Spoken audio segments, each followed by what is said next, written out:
الحمد للہ رب العالمین والصلاة والسلام علی حبیبہ محمد وآلہ وصحبہ اجمعین۔ اعوذ باللہ من الشیطان الرجیم، بسم اللہ الرحمن الرحیم۔ وعن معاذ بن جبل قال سمعت رسول اللہ صلی اللہ علیہ وسلم يقول من لقي الله لا يشرك به شيئا ويصلي الخمس ويصوم رمضان غفر له. قلت أفلا أبشرهم يا رسول الله؟ قال دعهم يعملوا كما قال رسول الله صلی اللہ علیہ وسلم۔ حضرت معاذ بن جبل رضی اللہ تعالی عنہ فرماتے ہیں کہ میں نے رسول اللہ صلی اللہ علیہ وسلم کو فرماتے سنا، آپ فرما رہے تھے جو اللہ کو اس حال میں ملا اس نے کبھی اللہ سے شرک نہیں کیا، کسی طرح کا بھی لا یشرک بہ شیئا، کسی طرح کا بھی شرک نہ کیا ہو۔ اب یہ بڑی عجیب بات ہے کہ اسے سادہ سی بات سمجھ لیا جاتا ہے کہ ہم کہتے ہیں کوئی دوسرا اللہ نہیں ہے تو شرک نہیں ہوتا، لیکن یہاں حضور علی کا ارشاد ہے کسی طرح کا بھی لا یشرک بہ شیئا، رائی برابر بھی۔ اس کا مطلب ہے شرک کی بہت سی اقسام ہیں۔ بظاہر کوئی کلمہ گو شرک نہیں کرتا، جب کہہ دیا لا الہ الا اللہ بات ختم ہو گئی، لیکن شرک کا صدور ہو جاتا ہے نفع کی امید پر یا نقصان کے ڈر سے کسی سے امید وابستہ کرنا اور اللہ کو بھول جانا، یہ بھی شرک ہے، اور یہ اکثر صادر ہوتا ہے۔ کسی کی بات جو اللہ کے حکم کے خلاف ہو وہ اس لیے مانی جائے کہ نہیں مانوں گا تو یہ نقصان پہنچائے گا، یا مانوں گا تو اس سے بڑا نفع ہوگا، یہ شرک کی وہ قسم ہے جسے کوئی محسوس ہی نہیں کرتا۔ اکثر ہماری زندگیوں میں چھوٹے چھوٹے کاموں میں بھی یہ چیز شامل ہے، بدکاروں سے، چور و چکوں سے، رشوت کھانے والوں سے، قومی سرمایہ لوٹنے والوں سے ہم امیدیں وابستہ کر لیں۔ صرف آپ اگر غور کریں تو صرف یہ جو الیکشن ہوتے ہیں، کتنے بندے ہیں جو اللہ کی رضا کے لیے ووٹ دیتے؟ جب انتخاب ہوتا ہے حکمرانوں کا تو اللہ کا حکم تو یہ ہے کہ اس میں یہ بھی دیکھا جائے کہ پہلے سب سے پہلے یہ بات ہے کہ جس کام کے لیے اسے چنا جا رہا ہے اس کی اہلیت بھی ہے اس میں۔ اگر اہلیت ہے تو کیا وہ دیانتدار امین ہے؟ کیا وہ اللہ کا فرما بردار ہے؟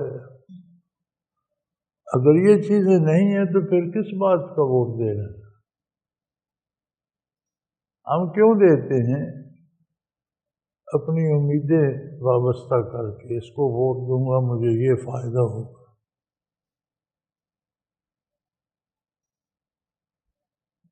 بلکہ عوام سے پوچھیں نا تو ایک عام آدمی سے پوچھیں، کہتا ہے یار کہیں تھانے پولیس جانا پڑا تو یہ کام آئے، خواہ اس کا باپ دادا بھی تھانے نہ گیا تو یہ کیا ہے؟ بتوں سے تجھ کو امید ہے، خدا سے نو امیدی، مجھے بتا تو صحیح اور کافری کیا ہے؟ تو اگر ہم صرف اس نظام کو اللہ کے لیے کر لیں، ہمیں حکمرانوں سے ہمیشہ شکوہ رہتا ہے، ہمیں اپنے آپ سے شکایت ہونی چاہیے کہ جن کا کل ہم نے شکوہ کرنے انہیں ہم قرآن سنتے کیوں؟ ہم پیسے لے کر ووٹ دیتے ہیں، سفارشیں لے کر ووٹ دیتے ہیں، امیدیں وابستہ کر کے ووٹ دیتے ہیں، تو یوں بھی شرک کا صدور ہو جاتا۔ یہ تو ایک بات ہے زندگی کے ہر شعبے میں۔ میں حیران ہوتا ہوں،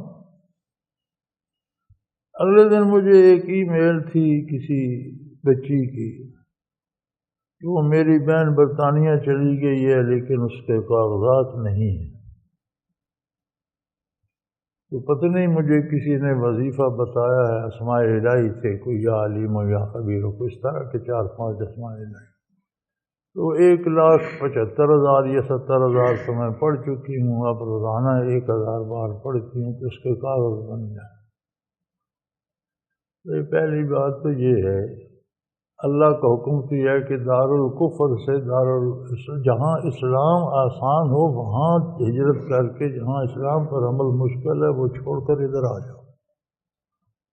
پہلا تو آپ یہ الٹا کام کر رہے ہیں کہ آپ دارالکفر جا رہے ہیں، پھر اس کے لیے اللہ کے نام کا وظیفہ پڑھ رہے ہیں کہ کافر کاغذات بنا دیں۔ یہ کیا ہے؟ کون سی مسلمان؟ تو بے شمار اقسام ہیں شرک کی جن کو ہم دین کے نام پر اختیار کر لیں۔ اس لیے آپ صلی اللہ علیہ وسلم کا ارشاد ہے، لا یشرک بہ شیئا، کسی طرح کا کوئی بھی رائی برابر بھی اللہ سے شرک نہ کیا۔ دکھ ہو، سکھ ہو، صحت ہو، بیماری ہو، اللہ کی اطاعت کے دائرے سے باہر اس امید پر نہ نکلے کہ کوئی میری مدد کرے گا، کوئی مجھے بچا لے گا، کوئی میرا معاون ہوگا، کہیں سے مجھے فائدہ ہوگا، یا کوئی میرا نقصان کر لے گا۔ وسائل اختیار کرنا سنت ہے، حکم ہے شریعت کا۔ بیمار ہے علاج کرے، روزگار کے لیے جائز حلال وسائل تلاش کرنا عبادت ہے، لیکن جائز کی حدود سے نکل جانا عظمت الہی کا انکار ہے۔ پھر اگر اسے یہ یقین ہوگا کہ اللہ میرا معبود بھی ہے، مالک بھی ہے، رازق بھی ہے، ہر وقت میرے پاس موجود بھی ہے، وَيُصَلِّ الْخَمْسَ، پھر وہ پنجگانہ نماز بھی ادا کرے گا، جو اللہ کی نافرمانی نہیں کر سکتا۔ اب پنجگانہ نماز جو ہے یہ بھی پابند کرتی ہے کہ ایک آدمی سورج نکلنے سے پہلے اٹھ جاتا ہے آخری رات کو، سب سے پہلا کام وجود پاک کر کے، وضو کر کے، لباس پاک کر کے، قبلہ رو ہو کر اللہ کے حضور پیش ہوتا ہے کہ یا اللہ میرا نیا دن شروع ہو، وہاں سے دن شروع کرتا ہے۔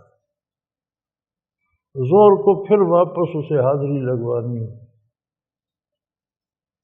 عصر کے قریب کاروبار ختم ہونے کو ہوتا ہے تو پھر حاضر ہو جاتا ہے کہ دن بھر کا کام کر چکا، شام کو پھر حاضری دیتا، رات کو پھر الوداعی ملاقات کر کے سونے کو جاتا ہے۔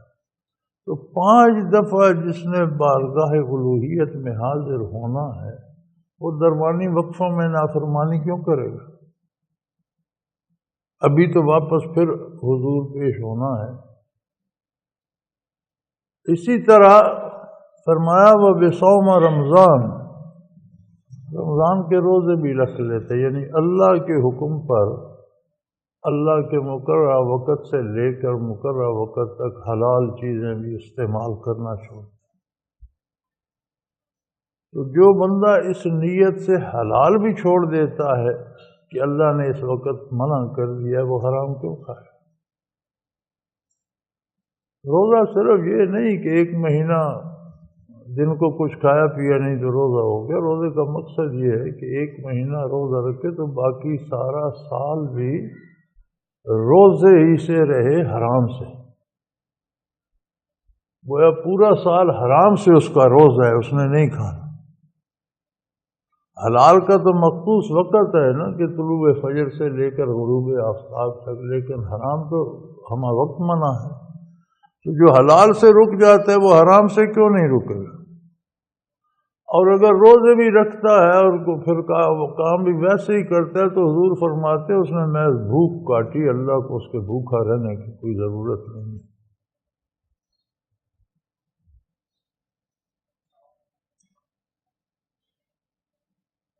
غفر لہ، اس حال میں جو اللہ کی بارگاہ میں حاضر ہوا وہ بخش دیا۔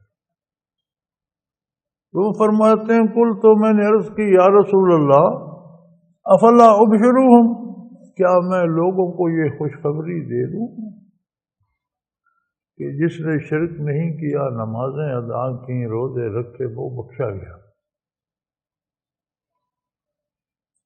قال دعہم یعملوا، آپ نے فرمایا نہیں، اس میں جو باریکیاں ہیں وہ لوگ سمجھ نہیں سکیں گے، باقی اعمال چھوڑ بیٹھیں گے، صرف نماز اور روزے کی پابندی پہ لگ جائیں گے، لہذا یہ بات لوگوں کو نہ بتاؤ، انہیں عمل کرنے دو۔ دعہم یعملوا، انہیں رہنے دو کہ وہ اعمال کرتے رہیں، محنت کرتے، کیونکہ یہ بات جو علم مخفی ہے وہ ان کی سمجھ میں نہیں آئے گی، ہر بندہ نہیں سمجھ پائے گا۔ وہ یہ سمجھے گا کہ صرف نمازیں پڑھ لیں، روزے رکھ لیں، باقی جو چاہے کرتے رہو، کوئی نیکی اور نہ کرو تو جنت تو اپنی ہے۔ فرمایا نہیں، لوگوں کو نہ بتاؤ۔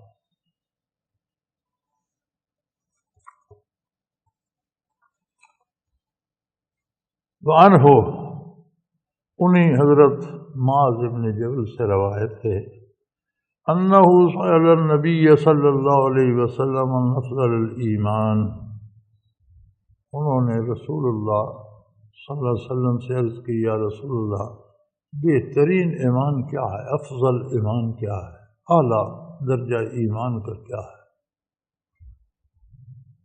قال ان تحب للہ وتبغض للہ، آپ صلی اللہ علیہ وسلم نے فرمایا کہ تو اللہ کے لیے محبت کرے اور اللہ ہی کے لیے دشمنی رکھے۔ بہترین کمال ایمان کا یہ ہے کہ کسی سے تیرا تعلق ہو، محبت ہو، رشتہ ہو تو حدود شرعی کے اندر اللہ کی رضا کے لیے، اور کسی سے تیری دشمنی ہو تو اس میں تیرا ذاتی معاملہ نہ ہو، اللہ کی رضا کے لیے ہو، اللہ کے نافرمانوں سے، گناہ سے، برائی سے نفرت۔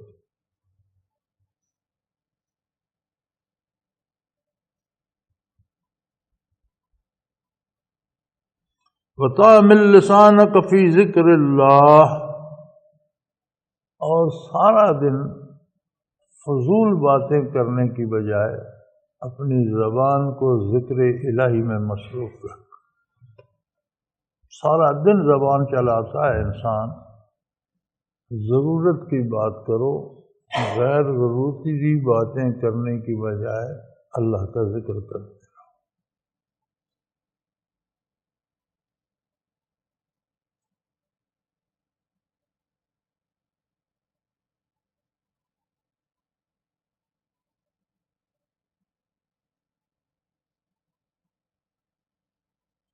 قال وماذا یا رسول اللہ صلی اللہ علیہ وسلم، میں نے عرض کی یا رسول اللہ اس کے بعد کون سا درجہ ہے؟ اگر یہ کام بندہ کر لے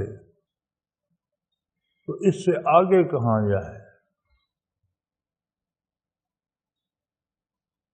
قال وَإِن تُحِبُّ لِلنَّاسِ مَا تُحِبُّ لِنَفْسِكَ تُكْرَهُ لَهُمْ مَا تَكْرَهُ لِنَفْسِكَ، آپ صلی اللہ علیہ وسلم نے فرمایا اس سے اعلیٰ درجہ یہ ہے کہ تو دوسروں کے لیے بھی وہ پسند کر جو تجھے اپنے لیے پسند ہے۔ اگر تو خود عزت میں رہنا چاہتے تو دوسروں کی عزت کر، اگر تو خود اچھائی لینا چاہتا ہے تو جو تیرے بس میں دوسروں کو بھی اچھائی دے، اگر تو خود پیار چاہتا ہے تو دوسروں کو بھی پیار دے، اگر تو خود اپنے حقوق چاہتا ہے تو دوسروں کو ان کے حقوق بھی دے جو تیرے ذمہ ہیں، یعنی جو اپنے لیے پسند کرتا ہے وہ دوسروں کے لیے پسند کر، اور جو چیز تجھے اپنے لیے پسند نہیں ہے وہ دوسروں کے لیے بھی پسند نہ کر۔ یہ نہ سوچ کہ میں تو سلامت رہوں فلاں قتل ہو جائے، یہ نہ سوچ کہ میری عزت تو باقی رہے فلاں کی بے عزتی ہو جائے، یہ نہ سوچ کہ میرا گھر تو محفوظ رہے وہاں تو اس کا گھر جل جائے۔ نہیں، جو اپنے لیے پسند کرتا ہے وہ دوسروں کے لیے بھی پسند کر، جو چیز تجھے اپنے لیے پسند نہیں ہے وہ دوسروں کے لیے بھی نہ سوچ، یہ اعلیٰ ترین درجہ ہے۔ او کما قال رسول اللہ صلی اللہ علیہ وسلم۔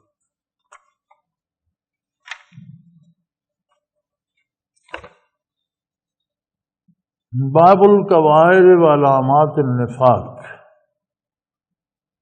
کبیرہ گناہوں اور نفاق کی علامتوں کا بیان۔ گناہ کبیرہ کون کون سے ہیں اور منافق ہونے کی نشانیاں کیا ہیں، کون منافق ہے، کون سی بات اس میں پائی جائے تو وہ نفاق کی منافق کی دلیل ہے۔ پہلی فصل، عن عبداللہ ابن مسعود رضی اللہ تعالی عنہ قال رجل یا رسول اللہ ای الذنب اکبر عند اللہ۔ حضرت عبداللہ ابن مسعود رضی اللہ عنہ سے روایت ہے کہ ایک آدمی نے عرض کی ہے اللہ کے رسول صلی اللہ علیہ وسلم، اللہ کے نزدیک بہت بڑا گناہ کون سا ہے؟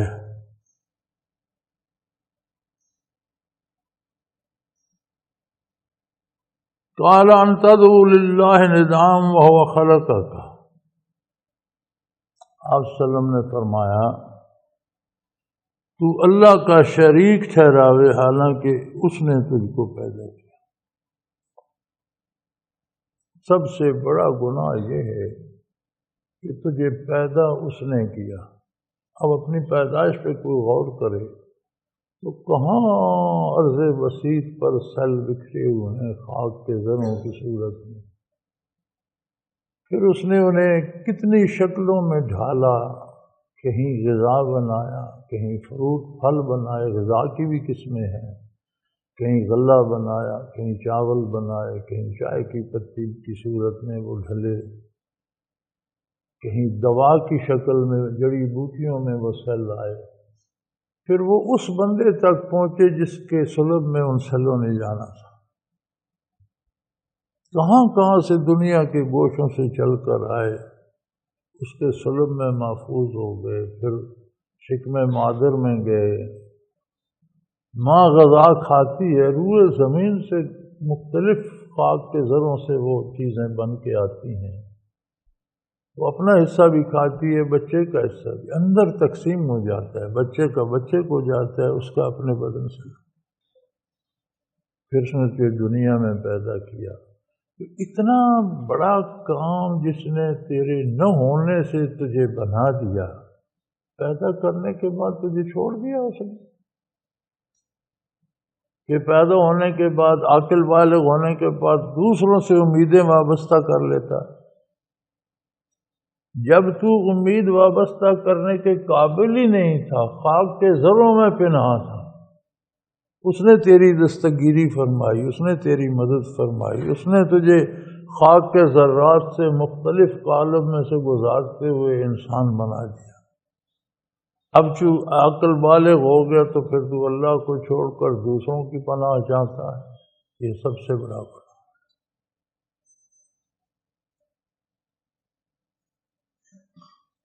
قال ان تدعو اللہ ندام وهو خلق، اللہ کے علاوہ تو کسی سے امیدیں وابستہ کرے حالانکہ اس نے تجھے تخلیق فرمایا۔ قال ثم ایون، عرض کی یا رسول اللہ اس کے بعد کون سا گناہ ہے؟ قال ان تقتل ولدک خشیۃ ان یطعم معک، تو اس ڈر سے اپنی اولاد کو قتل کر دے کہ وہ کھانے میں تیرے ساتھ شریک ہو جائے۔ آج پتہ ہے خاندانی منصوبہ بندی کے نام پر بچوں کو قتل کیا جاتا ہے، جی آبادی بڑھ گئی ہے، وسائل پورے نہیں ہوں گے، یہی بات حضور نے فرمائی۔ اس کے بعد دوسرا بڑا گناہ یہ ہے کہ تو اولاد کو قتل کرے اس ڈر سے کہ یہ میرا کھانا بانٹ لیں گے، میں کہاں سے کھاؤں۔ شرعاً اولاد میں وقفہ ہونا اچھی بات ہے، اور قدرتی نظام ایسا ہے کہ ماؤں کو حکم ہے کہ بچے کو 2 سال تک دودھ پلائیں، یہ بچے کا حق ہے۔ اور فطرتی قاعدہ یہ ہے کہ خاتون جب تک دودھ پلاتی رہے وہ حاملہ نہیں ہوتی۔ یہ قدرت کا نظام ایسا ہے کہ اولاد میں از خود کم از کم 2 سال کا وقفہ تو آتا ہے۔ اب اس کے آگے علماء فرماتے ہیں کہ اگر عورت کی صحت کمزور ہے، وہ اولاد پیدا کرنے کے قابل نہیں ہے، تو عارضی علاج کیا جا سکتا ہے جس پر وقتی طور پر حمل کو روکا جا سکتا ہے۔ لیکن اگر حمل ہو جائے تو اسے ضائع کرنا قتل ہی کے مترادف گناہ ہے۔ اور پھر بعد جو اس کی عمر اگر 3 مہینے 120 دن ہو جائے تو پھر اس میں روح پڑ جاتی ہے، پھر بچہ ضائع کرنا صریح قتل ہے۔ اور کوئی ایسا علاج کرنا مرد کا یا عورت کا کہ آئندہ اسے حمل ہو ہی نہ سکے، یہ شرعاً حرام ہے، یہ ممنوع ہے۔ ہاں، عارضی علاج کرنا اس کے مختلف ذرائع ہیں جو یہاں زیر بحث نہیں لائے جا سکتے، کہ وقتی طور پر جب تک اس کی صحت ٹھیک نہیں ہوتی اس کی شریعت اجازت دیتی ہے، لیکن اگر صحت ٹھیک ہو، عذر شرعی نہ ہو، تو اس کی ضرورت نہیں۔ اور اس کی تو منصوبہ بندی کی تو بنیاد ہی اس پر ہے نا کہ آبادی زیادہ ہو رہی ہے اور کیسے کھانا پینا پورا نہیں ہوگا۔ وہی بات اللہ کے حبیب صلی اللہ علیہ وسلم نے فرمائی کہ تم اولاد کو اس ڈر سے قتل کرو کہ وہ تیرے ساتھ کھائے گی، یعنی تیرا کھانا بانٹ لے گی، اس لیے اسے نہیں پیدا ہونا چاہیے۔ شرک کے بعد دوسرا سب سے بڑا گناہ یہ ہے۔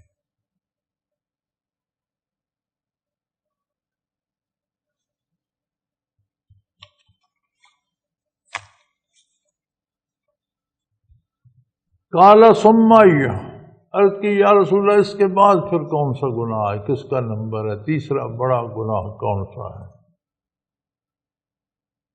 قال ان تزنی حلیلۃ جارک،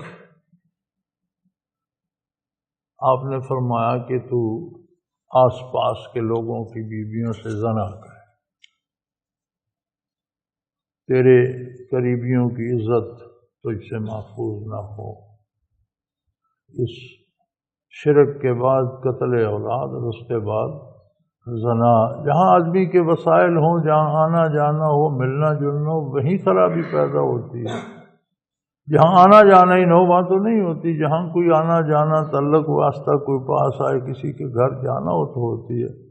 تو فرمایا یہ تیسرا بڑا گناہ ہے، اور اللہ تعالیٰ نے اس کی تصدیق نازل فرمائی ہے والذین لا يدعون مع اللہ الہا آخر ولا یقتلون النفس التی حرم اللہ الا بالحق ولا یزنون الی الآخر، متفق علیہ۔ پھر آپ صلی اللہ علیہ وسلم نے یہ آیہ کریمہ تلاوت فرمائی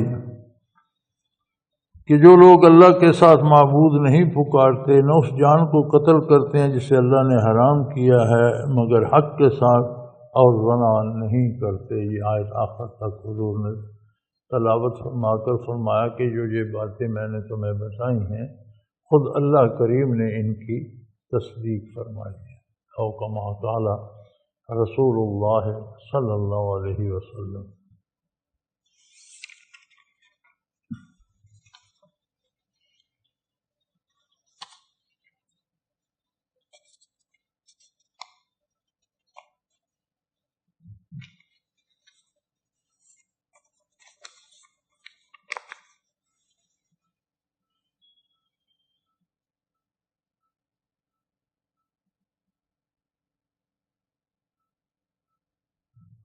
وعن عبد الله بن عمر رضي الله تعالى عنه قال قال رسول الله صلى الله عليه وسلم الكبائر الاشراك بالله وعقوق الوالدين وقتل النفس واليمين الغموس، رواه البخاری فی روایت انس وشہادت الزور بدل یمین الغموس۔ عبداللہ ابن عمر رضی اللہ عنہ سے روایت ہے، رسول اللہ علیہ وسلم نے فرمایا کبیرہ گناہ یہ ہیں اللہ کے ساتھ شرک کرنا، والدین کی نافرمانی کرنا، جان کا قتل کرنا، جھوٹی قسم کھانا۔ یہ بخاری میں۔ اور حضرت انس رضی اللہ عنہ سے روایت میں الیمین الغموس کی جگہ شہادت الزور ہے، جھوٹی گواہی دینا پایا جاتا ہے۔ اس حدیث پاک میں جو حضرت عبداللہ بن عمر سے روایت ہے، آپ صلی اللہ علیہ وسلم نے فرمایا کہ کبائر بہت بڑے گناہوں میں سر فہرست وہی بات ہے الاشراک باللہ، اپنی امیدیں اللہ کی بجائے غیر اللہ سے وابستہ، وعقوق الوالدین اور والدین کی نافرمانی کرنا۔ یہ بات ذرا وضاحت طلب ہے کہ والدین کی اطاعت کا حق کہاں تک ہے۔ جہاں تک چیزیں شرعاً اجازت ہے جن کی جائز ہیں، ان میں والدین کا فرمان بجا لانا ضروری ہے۔ جہاں والدین کوئی ایسی بات کہہ دیں جس کا کرانا شرعاً جائز نہیں، وہاں والدین کی بات نہیں مانی جائے گی، بات اللہ کی مانی جائے گی، اللہ کے مقابلے میں کسی کی بات نہیں لیکن والدین کی توہین نہیں کی جائے گی، جھڑکا نہیں جائے گا، یہ نہیں کہا جائے گا کہ آپ کیا بات کر رہے ہیں، یہ بے وقوفی کی بات ہے، یہ گناہ نہیں۔ وہاں سن کر کہنا پڑے گا جی ایسا ہی کریں گے، کرنا نہیں ہو۔ والدین کی بے ادبی نہیں کی جائے گی۔ لا تقل لهما اف ولا تنہرهما، انہیں کوئی غلط لفظ نہ کہو، نہ دل میں ان سے نفرت کرو، نہ انہیں برا جانو، دل سے ان کا احترام بھی کرو، کوئی ناروا لفظ زبان سے نہ نکالو، جو کام اللہ کے حکم کے خلاف کہتے ہیں اس پر عمل نہ کرو، اس کی گرفت نہیں ہو۔ جو حکم اللہ کے حکم کے اندر دیتے ہیں وہ ماننا ضروری ہے، اور اگر خلاف شریعت حکم دیتے ہیں تو بات نہیں مانی جائے گی، لیکن یہ کہا نہیں جائے گا کہ آپ کی بات غلط ہے میں نہیں مانتا، انہیں وہاں کہنا پڑے گا، سن کے خاموشی سے ساتھ نیچا کر کے جانا پڑے گا، وہ نہ کریں، کرنی نہیں ہوگی، لیکن انہیں جھڑکنا نہیں ہوگا، دل سے ان کی عزت کرنی ہوگی۔ وہ مومن ہے یا نہیں ہے، وہ والدین ہیں، یہ ضروری نہیں کہ والدین مومن نیک پارساں ہوں، نہیں، والدین ہونا کافی ہے، وہ جیسے۔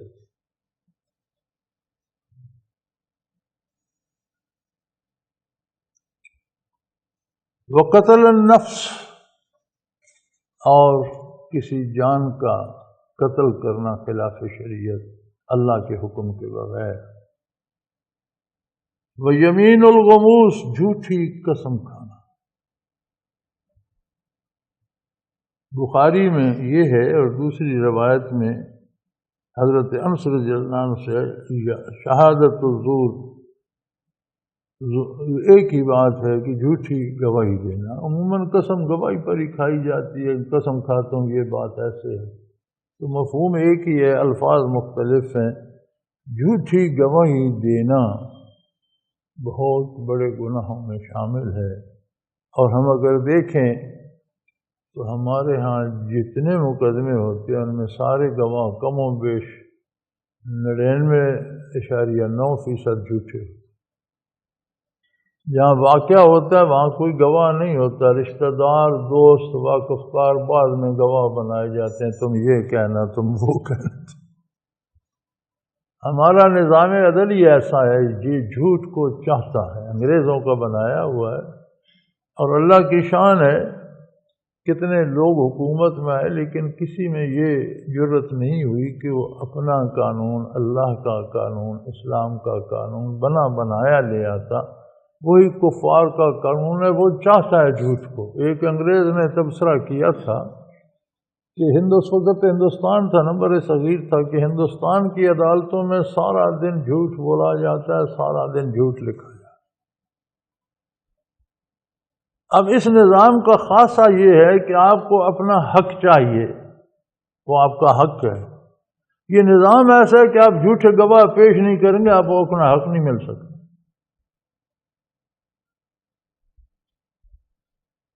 اس بے بسی میں جن مجبوروں کو، غریبوں کو جھوٹ بولنا پڑتا ہے، اللہ کرے اس کی جواب دہی ایک صاحب اقتدار حکمرانوں سے ہو، اور امید ہے کہ اس کی جواب دہی حکمرانوں سے ہوگی جنہوں نے لوگوں کو اس حد تک مجبور کر دیا ہے کہ وہ اپنا حق بھی جھوٹ بولے بغیر نہیں لے سکتے۔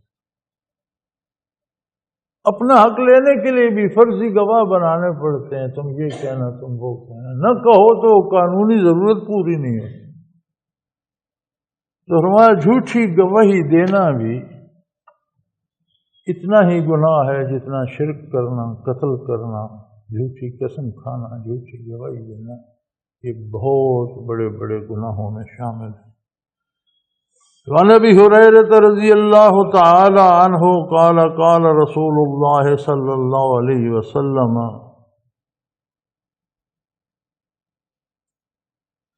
اجتنبوا السبع الموبقات۔ حضرت ابو ہریرہ رضی اللہ عنہ فرماتے ہیں، فرمایا رسول اللہ صلی اللہ علیہ وسلم نے، 7 ہلاک کرنے والی چیزوں سے دور رہو، بچو، ان سے ہٹ جاؤ۔ قالو یا رسول اللہ ما ہننا، عرض کیا گیا اے اللہ کے رسول صلی اللہ علیہ وسلم یہ 7 ہلاک کرنے والی چیزیں کون سی ہیں؟ قال الشرک باللہ، پہلی بات تو اللہ سے شرک کرنا، یہ تباہ کر دیتا ہے، عبادات ضائع ہو جاتی ہیں، نیکیاں جل جاتی ہیں، اور سخت ترین عذاب کا مستحق بنا دیتی ہے۔ دوسری بات والسحر، کسی پر جادو کر، جادوگر کا ایمان باقی نہیں رہتا، دوزخ کا مستحق ہو جاتا ہے اور بدترین سزا کا مستحق ہو جاتا ہے۔ یہ یاد رہے، جادوگر کسی کا بگاڑ کچھ نہیں سکتا، یہ بڑی پتے کی بات ہے۔ جادوگروں سے اور جادو سے ڈرنا مومن کی شان کے خلاف ہے۔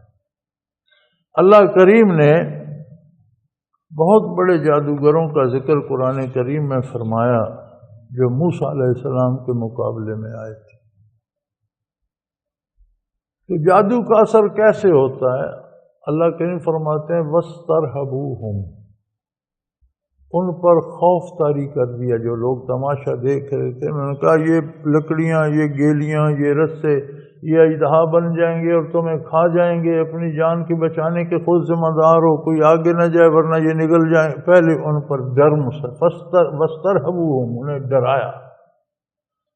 جب بندہ ڈر جاتا ہے تو اس کی قوت متخیلہ کمزور ہو جاتی، پھر وہ جادوگر اس قوت متخیلہ پر اثر یخیل علیہم انہا تسعی، پھر ان کی قوت متخیلہ میں یہ بات ڈال دی کہ یہ اژدہا بن گئے اور بھاگ دو، حالانکہ وہ رسیاں ہی تھیں، لکڑیاں ہی تھیں، دیکھنے والوں کو اژدہا نظر آ رہی تھی۔ ان کی قوت متخیلہ جو تصویر بنا کر دماغ میں بھیج رہی تھی وہ اژدہوں کی تھی۔ آنکھ جو کچھ دیکھتی ہے یہ دماغ کے مختلف حصے ہیں، آنکھ سے براہ راست آپ نہیں دیکھتے، جو کچھ آنکھ میں نظر میں آتا ہے یہ قوت متخیلہ میں جاتا ہے، وہ تصویر بناتی ہے، وہ تصویر دماغ آپ کے سامنے کر دیتا ہے، اس میں کوئی وقت نہیں لیتا، فوراً بن جاتی۔ تو پہلے انہوں نے ڈرایا وَاسْتَرْهَبُوهُمْ، جب وہ مرعوب ہو گئے تو ان کی قوت متخیلہ ان کے اپنے اختیار میں نہ رہی، یخیل الیہم انہا تسعی، تو انہیں پر ان کے قوت متخیلہ میں یہ بات ڈال دی کہ یہ اژدہا ہیں اور بھاگ دوڑ رہے ہیں، اور وہ اتنا مضبوط تھا کہ ایک دفعہ موسیٰ علیہ السلام بھی لرز گئے کہ سارے لوگ تو مان گئے یہ اژدہا، ایک میں کہتا رہوں کہ نہیں ہے تو میرے اور میرے ایک بھائی دو بندوں کے کہنے سے کیا ہوگا، اتنی مخلوق ہے یہ تو مان چکی ہے اژدہا ہے۔ اللہ کریم نے فرمایا اس کا انتظام آپ کی لاٹھی کر دے گی، آپ اپنے لاٹھی پھینک دیں۔ وہ لاٹھی اتنا بڑا اژدہا بنی کہ ان ہزاروں رسوں لکڑیوں کو نگل گئی، اور جب آپ نے اتنا بڑا اژدہا تھا، جب آپ نے اس پر ہاتھ رکھا تو وہی 4.5 ہاتھ کی لاٹھی۔ تو جادوگروں نے بھی، وہ جو اس فن کے ماہر تھے، وہ سمجھ گئے کہ اگر جادوگر ہوتے یہ بھی تو وہ جو ہم نے اثر ڈالا تھا قوت متخیلہ پر، اس کو یہ منفی کر دیتے، باطل کر دیتے، اور لوگوں کو لکڑیاں نظر آنے لگ جاتی، جادو باطل ہو جاتا۔ یہ جادو نہیں ہے کہ ایک 4.5 ہاتھ کی جو لاٹھی تھی وہ سارا کچھ نگل گئی اور پھر اس کے حجم میں بھی کوئی فرق نہیں، یہ اللہ کی طرف سے، یہ جادو سے نہیں ہو سکتا، اس لیے وہ ایمان لے۔ تو جادو سے نقصان تب ہوتا ہے جب ہم ڈر جاتے ہیں کہ جادو سے میرا نقصان ہوگا، قوت متخیلہ کمزور ہو جاتی ہے۔ گجرات میں ایک بہت بڑا جادوگر ہوتا تھا اور بڑے کرشمے دکھاتا تھا اور بڑے لوگ اس کو سجدے کرتے تھے، بڑا جاگیردار ہو کر مرا، لوگ سجدے کرتے تھے، اپنی زمینیں اس کے نام منتقل کر دیتے تھے اور ان پر نوکر بن کر رہتے تھے، اور انہیں پر وہی لوگ فصل بوتے، کھیتیاں بوتے اور حاصل اس کو جاتے۔ تو ہمارے لق صاحب، اللہ انہیں صحت دے، ابھی حیات ہیں، وہ گئے اس کے پاس کہ مجھ پر جادو کرو، اس نے مر مر کے جان چھڑائی کہ بابا جان چھوڑ جا تو۔ اس نے کہا کرو جادو جو تمہارے پاس، جو تم سو سکتے کرو، مجھ میرے ساتھ تو کچھ کرو۔ انہوں نے کہا جاؤ بابا، جان چھڑائی اس نے مر مر، ان پر تو کوئی جادو نہیں کر سکتا۔ تو یہ جو ہم روز جادو سے متاثر ہوتے ہیں میرے بھائی، اس کی بنیادی وجہ یہ ہے کہ ہم اللہ سے تو ڈرتے نہیں، جادوگر سے ڈر جائیں۔ اللہ کے بھروسے پر جو جادو سے ڈرے نہیں، اس پر جادو کا اثر نہیں۔ اور جادو کرنا، حضور صلی اللہ علیہ وسلم نے فرمایا گناہ کبیرہ میں سر فہرست ہے۔ جادوگر بہت برا انسان ہے، اس کی نیکیاں ضائع ہو جاتی ہیں، اس کے گناہ بڑھ جاتے ہیں، دوزخ کا مستحق ہو جاتے ہیں۔ وَقَتْلُ النَّفْسِ الَّتِي حَرَّمَ اللَّهُ إِلَّا بِالْحَقِّ، ہاں حق کے ساتھ، اللہ کے حکم سے قتل کرنا اور بات ہے، اس کے علاوہ کسی کو قتل کرنا گناہ ہے کبیرہ میں سے ہے، اس کی کافی ہو چکی تفصیل۔ اکل الربا، اور سود کھانا، جس کا رواج آج کل عام ہو گیا ہے، حکومت نے اس کا نام منافع رکھ دیا، یعنی کتے کا نام دمبا رکھ دیا، بکرا رکھ دیا، کھاتے جاؤ بھائی، بکرا ہے بکرا ہے بکرا ہے، کتا بکرا کہنے سے تو بکرا نہیں بنتا۔ سود منافع کہنے سے حلال نہیں ہو جاتا، سود سود ہے، اور ان گناہوں میں سے ہے جو بندے کو جہنم لے جانے کے لیے اکیلا گناہ کافی ہے، ساری نیکیاں ضائع کرنے اور سارے جرائم سر پر لادنے کے لیے کافی۔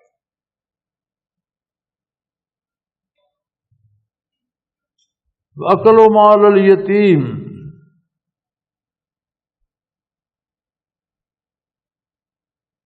اور یتیم اور بے بس اور مجبور کا مال کھا جانا، یہ بھی گناہ کبیرہ میں سے۔ یتیم سے ایک تو مراد ہے جس کے ماں باپ نہ رہے، وہ دوسروں کے بس میں آ گیا، اپنے مال کی حفاظت نہیں کر سکتا، اب وارثوں کے رحم و کرم پر ہے، وہ اس کا مال ہی کھا جائیں، تو فرمایا ان کی باقی نیکیاں بھی برباد جائیں گی اور جہنم کے مستحق ہو جائیں گے۔ پھر کوئی بھی بندہ بے بس ہو کر دوسرے کے بس میں آ جائے، جیسے حکمران عوام کا پیسہ لوٹ لیتے ہیں، بیت المال ہے، اس پر اپنے پسندیدہ 300 آدمیوں کا جہاز بھر کے حج پر بھیج دیتے ہیں، یہ بھی اسی کھانے میں ہے۔ اور یہ جو سرکاری حج پر جاتے ہیں انہیں بھی سوچنا چاہیے کہ یہ تو غریبوں کا پیسہ ہے، بیت المال کا ہے، اس پر حج کیا ہوگا؟ جو حج کی بات میں کر رہا ہوں، جو کھا جاتے ہیں، تفتیشیں ہوتی رہتی ہیں، ثابت کچھ نہیں ہوتا، پھر کہتے ہیں ہم بڑے سرخرو ہو کر ہمارے ہاتھ صاف ہیں۔ ہاتھ تو تب پتہ چلے گا جب قبر میں قیامت کو صاف ہوں گے۔ یا تو عدالتیں بھی جھوٹ پر مبنی ہیں، قانون ہی جھوٹا ہے، عدالت سچ کیا کرے گی؟ قانون ہی باطل ہے، کافر کا بنایا ہوا ہے۔ وکیل سچ کیا بولے گا؟ جج کیا حق پر فیصلہ کرے گا؟ جب قانون ہی حق پر نہیں ہے تو فیصلے حق پر کہاں ہوں گے؟ جو کچھ ہو رہا ہے ظلم ہی ہوگا، کسی ایک پر ہو دوسرے پر ہو ظلم ہی ہوگا۔ ہاں، قانون شریعت کے مطابق ہو، شریعت کے مطابق فیصلہ ہو تو جسے دنیا میں سزا مل جائے وہ گناہ کا کفارہ ہو جاتی ہے، آخرت کی سزا سے بچ جاتی ہے۔ قانون ہی غیر اسلامی ہے تو یہاں بھی ذلت و رسوائی، وہاں بھی ذلت و رسوائی۔ اور یہ فیصلے لکھنے والوں کو بھی یوم حشر پتہ چلے گا کہ ہم کیا کرتے رہے۔ یہاں تو بڑے خوش ہیں نا، ہم انصاف کر رہے ہیں۔ کافرانہ نظام پر فیصلے کر کے لوگوں کو موت سزا دے دینا، لوگوں کو عمر قید دے دینا، لوگوں کو جرمانے کر دینا، یہ پتہ اللہ کی بارگاہ میں چلے گا کہ کس لحاظ سے آپ نے کیا فیصلے کیے۔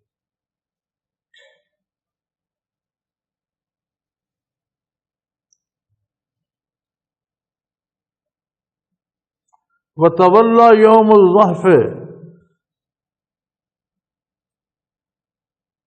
اور جہاد کے دن، جنگ کے دن، قومی ملکی تحفظ کے وقت بھاگ جانا، یہ بھی کبائر گناہ۔ وہاں جان دینا حق بنتا ہے، جان بچانا نہیں۔ میدان جہاد سے بھاگنے والا بھی اتنا ہی مجرم ہے جتنا کوئی شرک کرنے والا یا سود کھانے والا۔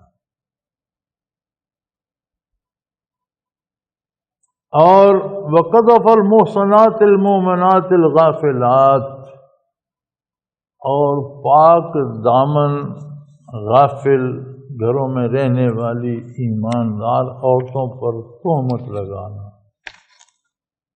انہیں بدنام کرنا، جھوٹ موٹ ان کے ذمے پراپوگنڈا کرنا، یہ بھی کبائر گناہ میں سے ہے، گناہ کبیرہ ہے، جو ہم عام رواج کے مطابق سنی سنائی پر ہم کہہ دیتے ہیں فلاں کی بیٹی ایسی ہے، فلاں کی بہن ایسی ہے۔